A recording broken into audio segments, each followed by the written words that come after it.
En el nombre del Padre, del Hijo y del Espíritu Santo. Amén. Ave María Purísima.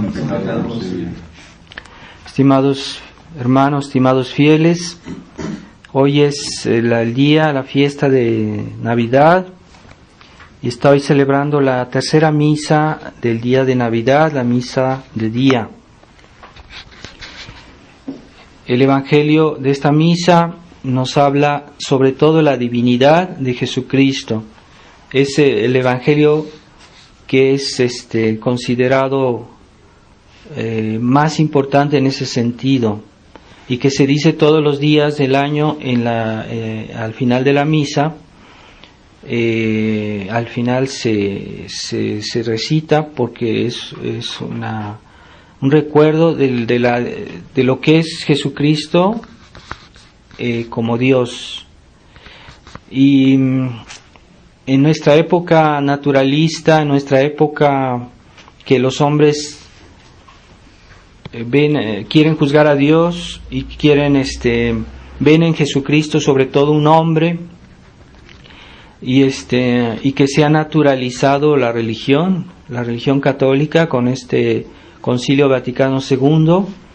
Se ha hecho de las cosas espirituales algo material, algo humano, algo comprensible, cuando Dios es algo espiritual, algo divino, algo incomprensible, no porque en sí mismo no lo sea, pero porque es tan grande, tan perfecto y infinito, que en nuestra cabeza no cabe la idea de Dios. Dios es superior a toda nuestra inteligencia y no podemos comprenderlo. No porque como repito, que no sea comprensible Él, porque Él es sí comprensible, pero Él es el único que logra comprenderse a sí mismo porque es infinito. Y nosotros debemos aspirar a un conocimiento cada vez mayor de Dios, y eso es posible, eso sí es posible, crecer en el conocimiento de Dios de nuestra parte, cada día tener acceso a la divinidad. Pero así como nuestros ojos, que son capaces de ver claramente las cosas materiales, cuando vemos el sol no lo podemos ver porque es tan luminoso que está arriba de las fuerzas de nuestra vista.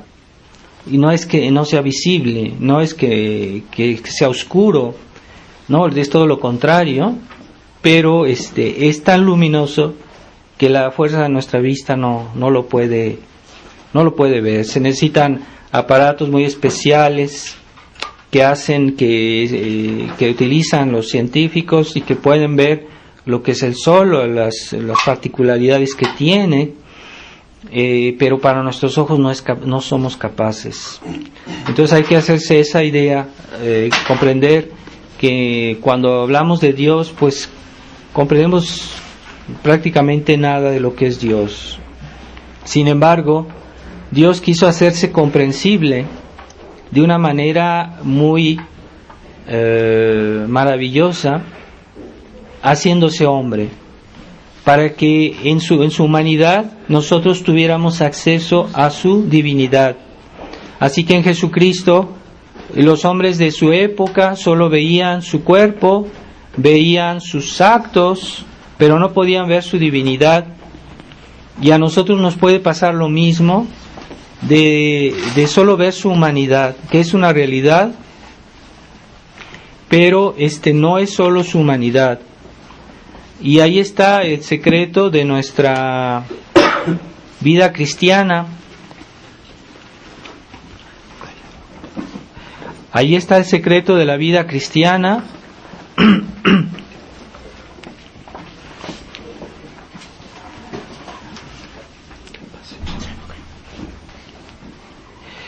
De que muchas personas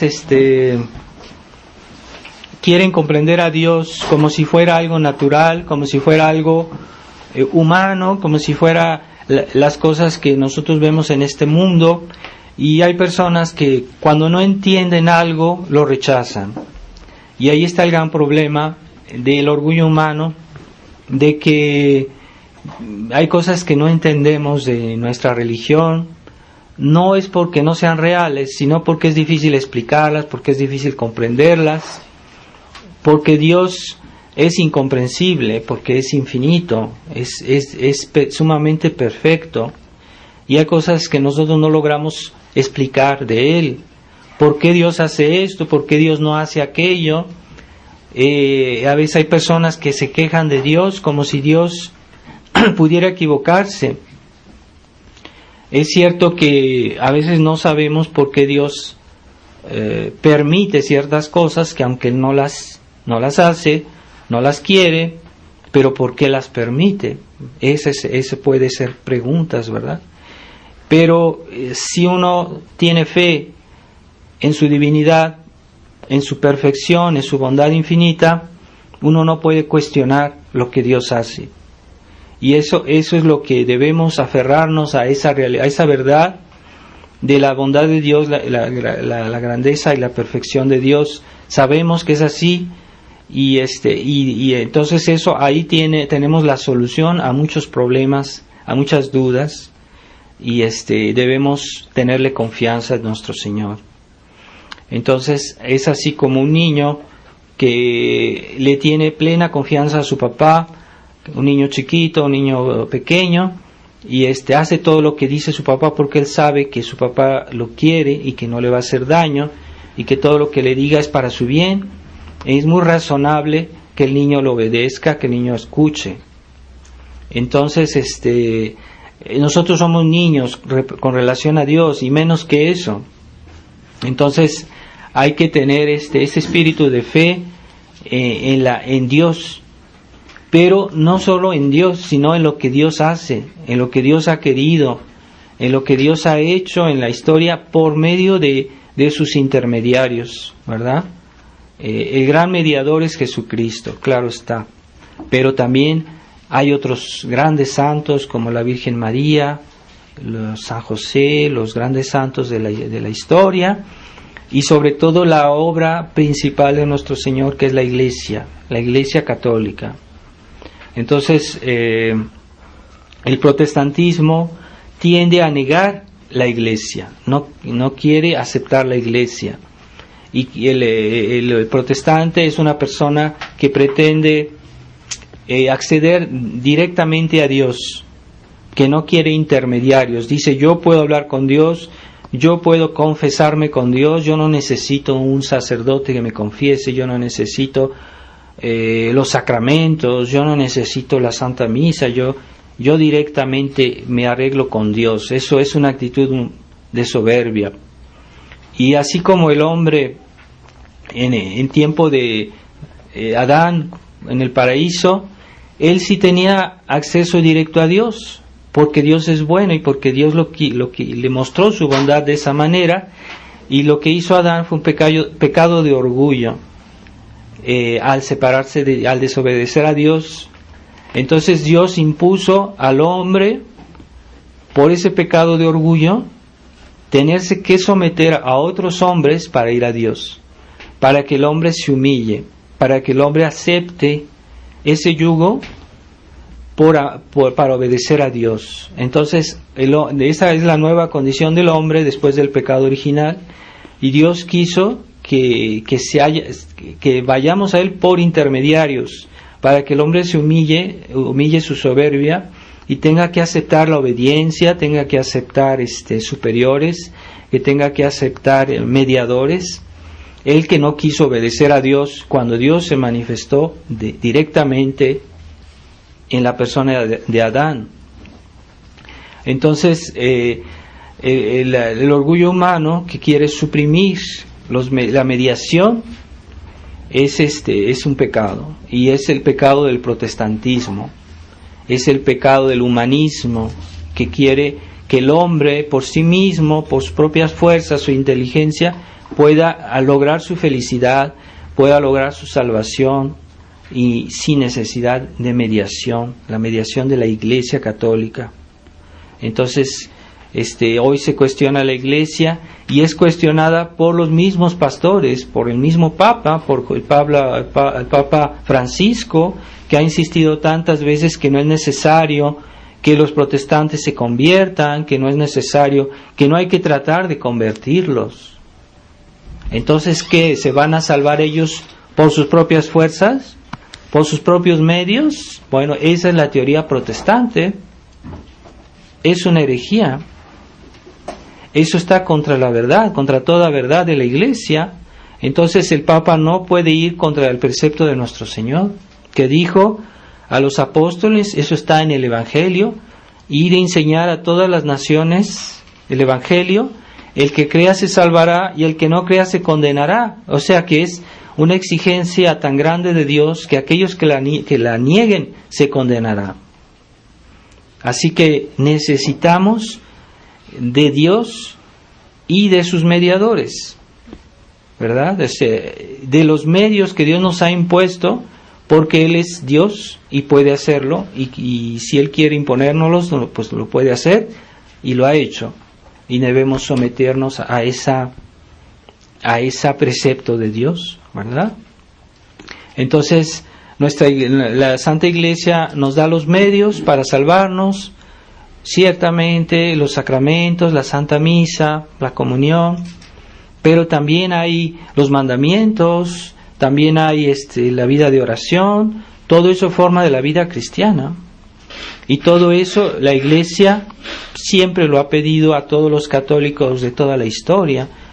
No es nada nuevo, no es una invención, no es una originalidad de alguien, ¿verdad? De algún sacerdote o de algún papa. No, hay una unidad absoluta en toda la historia de la Iglesia. Y queremos ir a Dios, claro que sí. Dios quiere venir a nosotros y se hace un niño pequeño para que le tengamos confianza y que en sus actos humanos nosotros sepamos lo que Dios quiere que hagamos. Entonces, pero Él nos dejó a la Iglesia, Él escogió a sus apóstoles, Él nombró el primer Papa, y ese Papa continuó la tradición, o sea, la enseñanza y las riquezas que nuestro Señor nos dejó, Él lo transmitió, y eso hicieron todos los papas por 2000 años, hasta que no vino este Concilio Vaticano II, que es una ruptura con la tradición. Y aunque estos hombres de iglesia modernos estén usurpando los cargos supremos y los cargos de responsabilidad en la iglesia, pues están en una actitud de cisma. Es algo misterioso lo que está pasando con la iglesia, muy difícil de comprender, de explicar, pero es una realidad. Nosotros debemos someternos a la iglesia de siempre. Y curiosamente ellos inventaron una nueva expresión que nunca había existido, y los padres modernistas, los obispos, hablan de la iglesia conciliar como si fuera algo diferente de la iglesia tradicional, de la iglesia católica de siempre. Ese nuevo concepto de una nueva iglesia que no viene de antes, es algo nuevo, es una nueva iglesia que está dentro de la estructura de la Iglesia Católica. Entonces es como una mezcla de dos religiones. Lo que estamos viendo en esta iglesia modernista es una mezcla de algo que es nuevo, que es una nueva religión que está en ruptura con la enseñanza de la Iglesia tradicional, de la enseñanza de Jesucristo, que ya se le contradice abiertamente. El Papa Francisco contradice abiertamente las palabras de nuestro Señor. ¿Cómo se atreve a negar la enseñanza de nuestro Señor, que nos dice ir a evangelizar todas las naciones? Es lo que hicieron siempre todos los papas, todos los santos. Entonces vamos a condenar a los santos misioneros, a los santos mártires que murieron para salvar a los demás, para convertirlos. No, el Papa ya no quiere que se conviertan a las otras religiones, y se está negando también San Pablo dice que no podemos comulgar si estamos en pecado, no debemos comulgar. Pues ahora ya el Papa está animando a que le comulguen las personas que viven en Amaciato, las personas que están en pecado mortal, que comulguen. Pero ¿cómo es posible? No es lo que dice la Escritura, no es lo que dice la palabra de Dios. Los ministros de la Iglesia están ahí para custodiar esa herencia que nos viene de Jesucristo, esa doctrina, esa fe que viene desde Jesucristo. No estamos para cambiarla, estamos para custodiarla, y el Papa también. No podemos disolver el matrimonio, no podemos disolver las exigencias de nuestra fe. Y en la medida que disolvemos la Iglesia por estos errores, estas herejías, pues entonces nos estamos cortando de Dios, y ya Dios no puede hacer el bien a las almas por medio de su Iglesia, porque Dios no la quiere hacer por otro medio.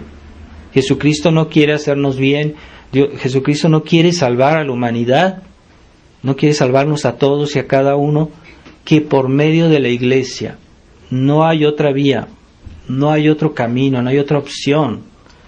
Y esa mentalidad protestante que ha entrado incluso en los católicos, ¿verdad?, que creen que saben más que la Iglesia, entonces se ponen a juzgarla, se ponen a criticarla. No es la Iglesia que ha cometido errores, a veces son los hijos de la Iglesia, son los miembros de la Iglesia que son malos hijos, que son malos, incluso malos sacerdotes, malos obispos. Los ha habido, así como hubo un Judas, claro que sí, pero no quiere decir que todos estén así, o que todos sean, o sea, a la medida que los hombres de Iglesia siguen la tradición de la Iglesia, hay que obedecer, hay que respetarlos, y si no, cada quien se vuelve juez de todo, y es un error.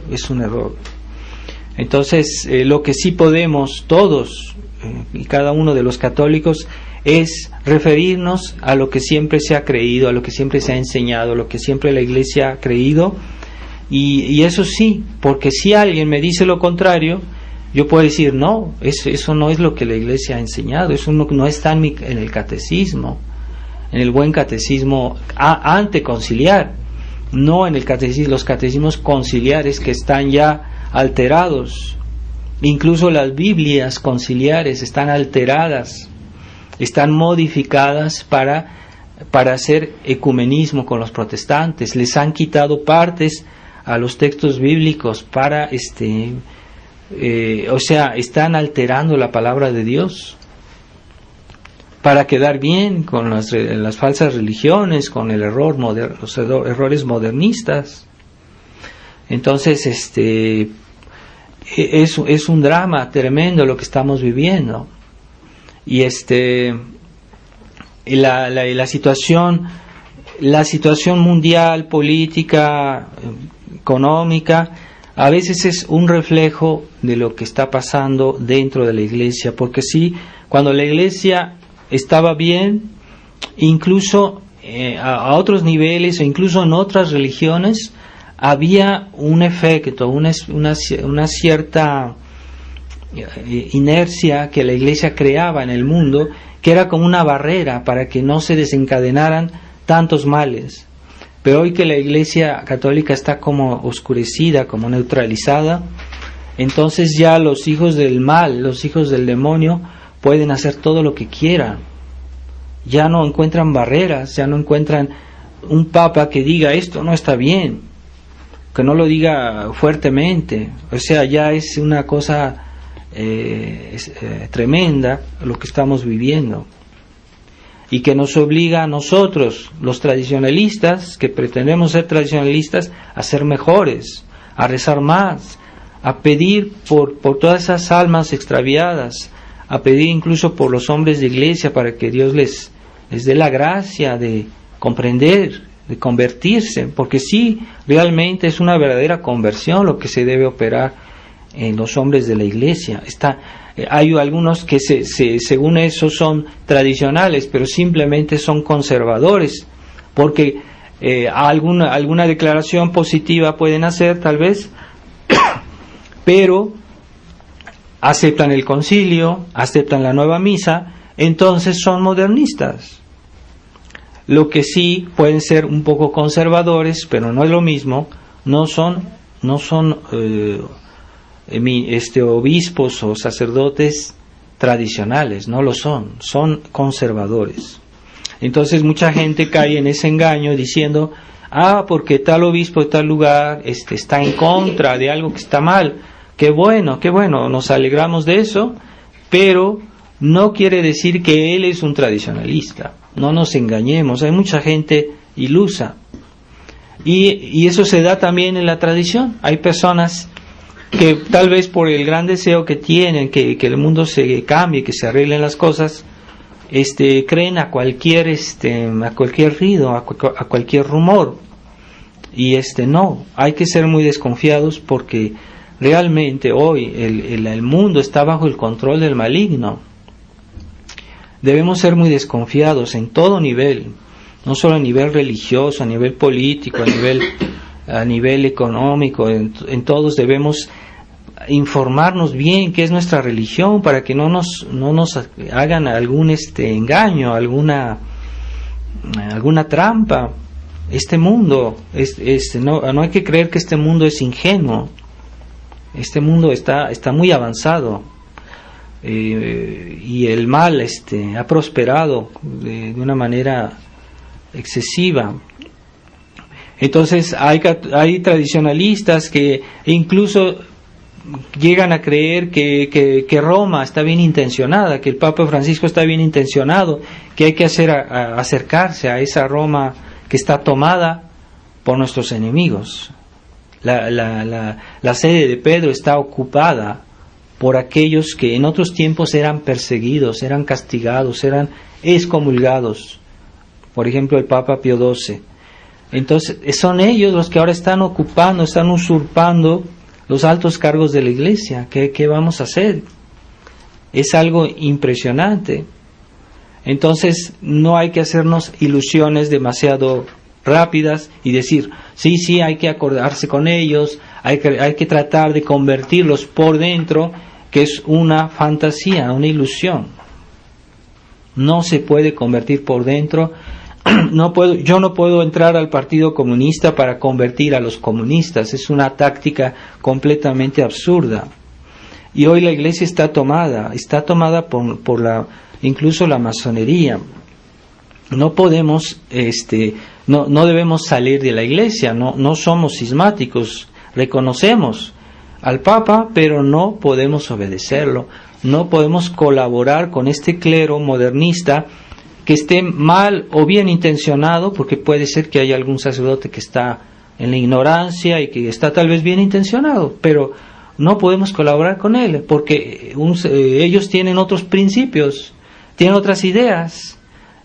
No se puede, yo no puedo colaborar con un sacerdote modernista, porque él concibe el matrimonio de una manera y yo de otra. No es la misma doctrina, no es la misma acción, no es la misma manera de actuar, de concebir los problemas y solucionarlos. No se puede colaborar con el clero modernista. No es por cisma, pero es una actitud de prudencia o de distancia que hay que llevar mientras la iglesia, los hombres de la iglesia no se conviertan y que nuestra situación no se arregle. Entonces, mientras tanto, debemos estar alejados de esos medios, porque son peligrosos. E incluso hay personas que se han creído más listas, muy inteligentes, esos tradicionalistas vanidosos y orgullosos, y creen que ellos van a arreglar los problemas. Y una tentativa fue, por ejemplo, algunos sacerdotes que salieron de la fraternidad y que crearon la fraternidad San Pedro. Fue la tentativa de decir, vamos a convertir la iglesia por dentro, pero no, los han doblegado. Ya ellos salieron diciendo, no vamos a decir la misa nueva, pero ya la dicen. No pueden criticar demasiado el Concilio Vaticano, o sea, se miden mucho en sus críticas porque no lo hacen 100%, están flaqueando, ¿por qué no han convertido todavía, después de tantos años que están en la iglesia oficial, por qué todavía no han convertido a los hombres de iglesia? ¿Por qué? Porque es una ilusión. Y esas aparentes concesiones que ha hecho Roma para los tradicionalistas son una trampa, son un anzuelo para los incautos, los imprudentes, aquellos que se hacen ilusiones. Y desgraciadamente en la fraternidad, aquellos superiores que siempre nos pusieron en guardia contra esto, y si uno ve sus sermones, sus escritos antes del año 2000, por ejemplo, decían todo lo contrario de lo que están haciendo ahora. Quiere decir que ha habido una infidelidad en la fraternidad, ha habido una concesión, o ha habido un cambio, o sea, un cambio de pensamiento y de actitud. Eso es muy malo, muy desastroso. Al punto que ya en los sermones de la fraternidad ya casi nunca se critica los errores del Vaticano II de una manera mitigada. Me contaban que una persona fue a confesarse en la fraternidad y se confesó y habló algo contra el Papa Francisco y el sacerdote lo regañó, le dijo, ¿cómo es posible que andes criticando al Papa Francisco? Nosotros no es que seamos críticos, sino que debemos ver lo que está mal como tal. No es por criticar, no es por soberbia, pero es la realidad. El Papa anda diciendo cosas que están contra nuestra fe, y eso cualquiera lo puede constatar, cualquier laico, cualquier niño con su catecismo podría arguir al Papa. ¿Cómo es posible? Pero no hacemos esto por soberbia, no lo hacemos porque nos creemos más inteligentes, sino que nos basamos en la enseñanza de la Iglesia, en la tradición de la Iglesia, en nuestra fe, sencillamente. Y es lo que nos va a salvar y es lo que puede salvarnos. Entonces, una iglesia sin fe no es una iglesia. Y en la medida que se pierde la fe, se deja de pertenecer a la Iglesia. Así que queremos ser católicos, primero tengamos la fe, y de ahí sigue todo, sigue los mandamientos, sigue los sacramentos, todo está dependiendo de la fe. Así que debemos pensar muy bien en tener claro ese concepto y tener claro que en qué nos basamos y por qué estamos aquí. Y en el fondo es que creemos en la divinidad de la Iglesia, del cristianismo, porque es Dios, Jesucristo es Dios, y ese niño que nació hoy en Navidad es Dios, y la fe pues es algo que está completamente ligado a Dios. La fe es creer en Dios, creer en su palabra, en su enseñanza. Por eso la fe es tan importante. No es algo subjetivo, es algo completamente objetivo, porque se refiere a Dios, a Él mismo, a su enseñanza, y no a nuestra persona, ni nuestras opiniones, nuestros sentimientos. Entonces, ahí está la fuerza de la divinidad. Cuando nosotros adherimos a lo que es la Iglesia realmente, estamos en contacto con Dios, y Dios está presente en nuestra vida, y Dios nos salvará. Y es lo que más teme el demonio, es esa presencia de Dios. Una oración dicha con fe puede hacer que el demonio se ahuyente, pero una oración dicha sin fe, el demonio se ríe de esas personas, porque no tienen fe, no tienen adhesión a la divinidad. La fe es nuestra adhesión a Dios, a lo que es Él, a lo que Él nos dice. Eso es, ahí estamos en contacto con Dios, aquel que tiene fe. Y cuando negamos una sola verdad de lo que Dios dice, estamos negando toda la fe, estamos apartándonos de Dios completamente. Así que a un protestante que dice 1000 maravillas sobre el Evangelio, pero no quiere aceptar una sola verdad de la fe, está fuera, está cortado de Dios. Dios no está presente. Esa fe que él dice tener no es auténtica, es una falsificación. Así que no podemos aceptar ningún error, ninguna falsedad y herejía que nos viene de este Concilio Vaticano II, ni tampoco las actitudes que desdicen nuestra fe, porque a veces los errores entran por los actos, por las actitudes, por los hechos. Así que tengamos mucho cuidado de no caer en ese espíritu liberal, que son personas que dicen creer, pero sus actos desdicen sus convicciones. Es una peste ese espíritu de incoherencia que hay en la sociedad moderna y que se transmite, que se contagia muy fácilmente. Hoy hay mucha incoherencia en todo lo que se hace, en todo lo que se dice una cosa y se hace otra. Ya no hay personas veraces que hablan, que congruentes con sus pensamientos, con sus palabras. Es todo una cuestión de oportunidad, y eso es muy peligroso. Hay que tener mucho cuidado de no dejarse contagiar de ese espíritu, y que está omnipresente no solo en la iglesia, también sobre todo en la sociedad liberal, y que muchas personas, a veces bien intencionadas, son personas liberales de espíritu, son incoherentes, sus actos no corresponden perfectamente a su fe.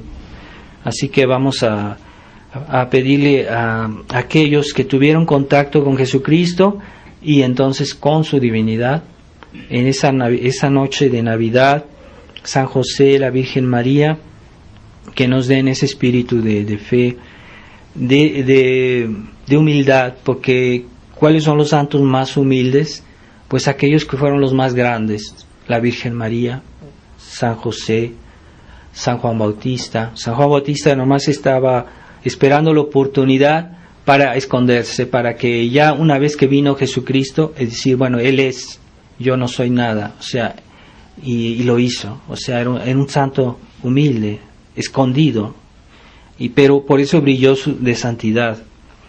Entonces vamos a pedirle a Corazón Inmaculado de María, que siempre contemplaba todas estas cosas y las meditaba en su corazón, que nos dé esa actitud de reflexión sobre lo que Dios hace, lo que Dios dice, y que someternos a su voluntad de Dios. Siempre hizo la Virgen María, siempre se sometió, y por eso es la Virgen María, por eso es grande, porque cuando uno se somete a Dios, participa a sus bienes, y cuando uno obedece a Dios, se santifica, se hace semejante a Dios, y Dios está más presente en su vida, y entonces es mayor Él, es más grande, más santo, más perfecto. Así que toda nuestra bondad y toda nuestra perfección debemos siempre juzgarla con relación a Dios. ¿En qué relación tenemos respecto a Dios? Así debemos juzgarnos. ¿Tenemos buenas relaciones con Dios? Pues estamos bien. Estamos cortándonos con Dios de alguna manera, entonces estamos mal. Entonces somos indignos.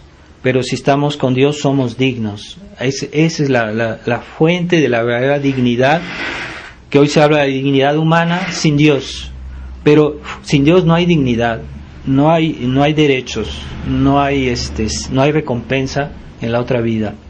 Así que tengamos esa manera de juzgar las cosas, es decir, ¿cuál es mi relación respecto a Dios? Ave María Purísima, en nombre del Padre, y del Hijo, y del Espíritu Santo. Amén.